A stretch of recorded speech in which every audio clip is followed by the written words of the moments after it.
If you're looking for a way for KIVY Android to implement human face recognition and apply various features to a human face image like changing eye color or lip color, then this video may be for you.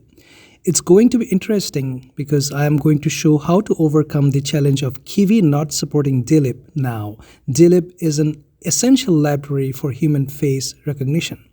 Dlib is not supported because KIVY does not yet have a Python for Android recipe for Dlib. So we have to make Dlib work with KIVY Android somehow in spite of this limitation. Before we dive into the code, let me mention that our approach is to use Dlib for face recognition and OpenCV's half-circle transform to detect the region of the image that depicts the iris, which is the name for eyeballs. Once we identify the pixels in the iris region, then we apply our desired green color to the pixels, which has the effect of coloring the iris in the image in green. Later in the video, I will show how the code works on a real phone and test it with an image of a human face. Let's dive into the code. I'm showing main.py, the Python script for KIVY Android. We have implemented the class myAppRoot that inherits from grid layout. This grid layout is specified in myapp.kivy, which is showing on your screen. We have two box layouts within the grid layout. Each box layout has two columns. The first box layout displays two images. The first image is that of the original human face on which no iris coloring has been applied. The second one has the iris colored green. The first one is set from main.py using the ID img_display_kivy, whereas the second image is set using the ID new img_display_kivy. The second box layout has a button and a label. When the user presses this button, method grab_send_img of myAppRoot is invoked.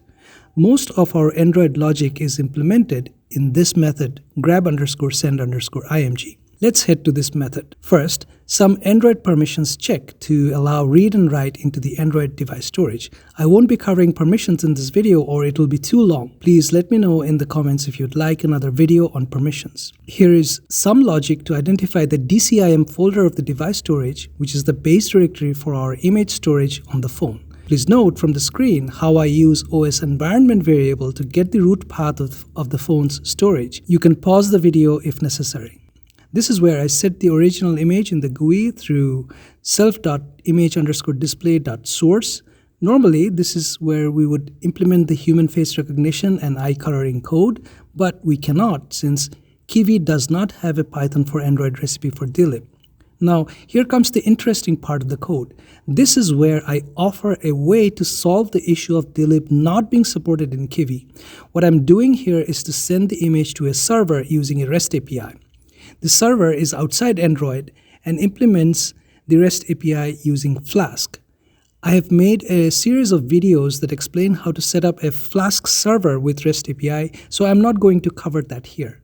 The server has no limitation of Dlib like KIVY Android does. So we implement the actual face recognition and iris coloring code on the server side. The Android client code sends the image to the server. The server applies face recognition and iris coloring to the image and sends the new image back to the Android client.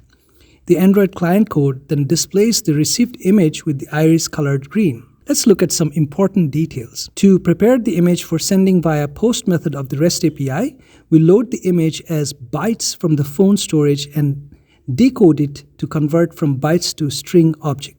For this conversion, we use UTF-8, which is a character encoding standard that represents characters as a sequence of bytes. Then we use base64.b64encode method to encode this string object in base64.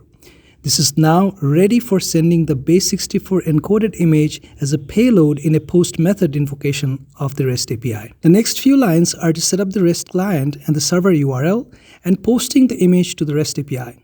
You can pause the video to check the code if you like. Again, I have covered REST API setup in other videos, so to keep this video short, I won't explain these details here. So the server sends a JSON response that has the image with the iris colored green. Now we retrieve the image from the JSON, which is in string format. We invoke encode function to convert the string object into bytes. To keep things uniform throughout our implementation, we have used a single standard UTF-8 for our encoding and decoding needs. Therefore, here as well, our encode function uses the UTF-8 standard. Do you find this video useful so far? If you do, support us by subscribing so I can bring you more videos like this. Once we get the bytes object, we apply base64.base64 decode to the object to decode the base64 encodings and obtain the normal image bytes. This image can then be stored to the Android phone storage and read back for display in the KIVY GUI by setting self.newimg_display.source. Let's look at the server-side code. This is where we have the post method of the REST API implemented. The server intercepts the image sent by the client in a post method and calls its internal functions to color the iris green in the image. The server method upload_apply_iColor maps to the post method and the URL that you saw in the Android client code. I have detailed videos on Flask. Please check them if you need details. The main thing to note here is that the server calls its internal functions to implement iris coloring for the image it receives. The server applies the reverse process of decoding the base64 image that the Android client sent it. It applies the encode function with UTF-8 standard to convert the incoming string image object into bytes. Then the server uses base64.base64 decode to decode the base64 encodings for the bytes object. This leaves the server with the normal bytes object for the image.